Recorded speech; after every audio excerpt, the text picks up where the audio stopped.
প্রিয় BA second সেমিস্টারের অনার্সের ছাত্রছাত্রীরা, তোমাদের যাদের ইতিহাসের অনার্স পেপার ছিল তাদের আজকে প্রশ্নপত্র নিয়ে রিভিউ করব, অ্যানালাইজ করব যে কিভাবে তোমাদের প্রশ্ন হয়েছিল এবং আমি তোমাদের যে সাজেশানগুলো দিয়েছিলাম সেগুলো কতটা 100% কমন এসছে সেটাই জাস্ট তোমাদের একটু বলে দেবো।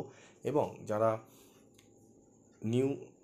যারা দেবে পরীক্ষা, যারা ফার্স্ট সেমিস্টারে এখন পড়ছো তাদের জন্য প্রশ্নপত্রটি খুবই গুরুত্বপূর্ণ, কারণ তোমরা এই প্রশ্নপত্রটি দেখলে বুঝতে পারবে।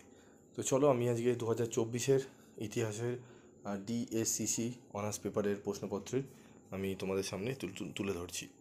তো দেখো, 75 নম্বরের পরীক্ষা হয়েছিল এবং তোমাদের আমি সব থেকে, ইউটিউবে তোমরা সব চ্যানেলে দেখবে, তোমাদের সব থেকে কম প্রশ্নের সাজেশান দিয়ে, কম প্রশ্ন দিয়ে, মাত্র 6-7টি প্রশ্ন দিয়ে তোমাদের কিন্তু কোশ্চেন কমন এনেছি। এমন নয়, দেখবে অনেক চ্যানেলে দেখবে ফিলোসফি, ইতিহাস, পলিটিক্যাল সায়েন্সের অজস্র প্রশ্ন ভর্তি, প্রত্যেকটা মডিউল থেকে হয়তো মানে টোটাল ওভারঅল যদি কোশ্চেন ধরো 20-25-এর পার হয়ে যাচ্ছে।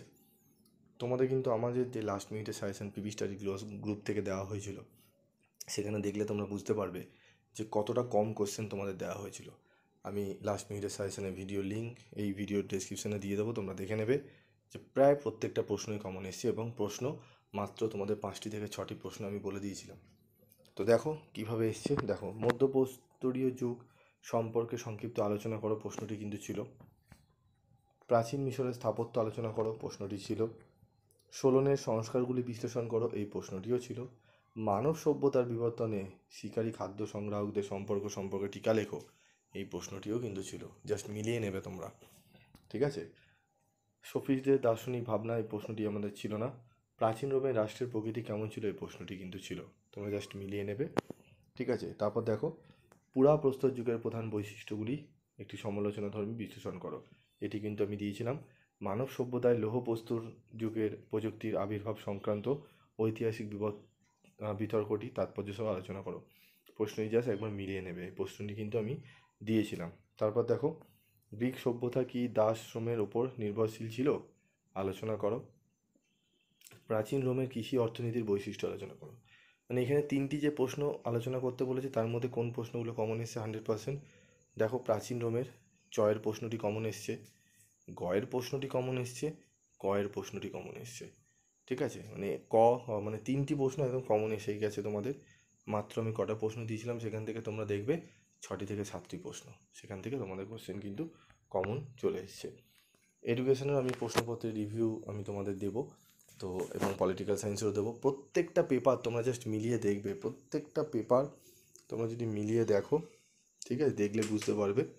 প্রত্যেকটা পেপার মিলিয়ে যদি দেখো তাহলে দেখবে সেখানে কিন্তু প্রশ্ন 100% উপরে কমন এসছে তোমাদের। আমি এডুকেশনে তোমরা প্রশ্ন একবার মিলিয়ে, পলিটিক্যাল সায়েন্সে একবার প্রশ্ন মিলিয়ে দেখবে, পিবি স্টাডি ক্লাসের লাস্ট মিনিটের সাজেশান বা পিবি স্টাডি ক্লাসের নর্মাল সাজেশান, ঠিক আছে। এবং স্টাডি মেটেরিয়াল খুঁজলে তো 200 কেন 300% কমন, সব প্রশ্নই কমন চলে এসছে। আমি স্টাডি মেটেরিয়াল যাচ্ছি না, কারণ স্টাডি মেটেরিয়ালে অজস্র প্রশ্ন থাকে, এক্সট্রা প্রশ্ন থাকে, তবুও আমি খুব কম দিই। যদি স্টাডি মেটেরিয়াল ধরো তাহলে 200%-এর উপরে কমন, আর যদি তুমি লাস্ট মিনিটে যে সাজেশান ধরো তাহলে কিন্তু 100% কমন আমি বলতে পারি তোমাদের, যেগুলো তোমরা কমন পেয়ে গেছো, মানে সব কটা প্রশ্নেরই অ্যান্সার করতে পারবে। যদি তোমাদের মনে হয় মিথ্যা বলছি, তোমরা একবার নিজেরাই মিলিয়ে নিও, তাহলেই বুঝতে পারবে। আজকের মতো ভিডিওটি শেষ করছি, দেখা হচ্ছে পরবর্তী ভিডিওতে। সকালে ভালো থেকো, সুস্থ থেকো।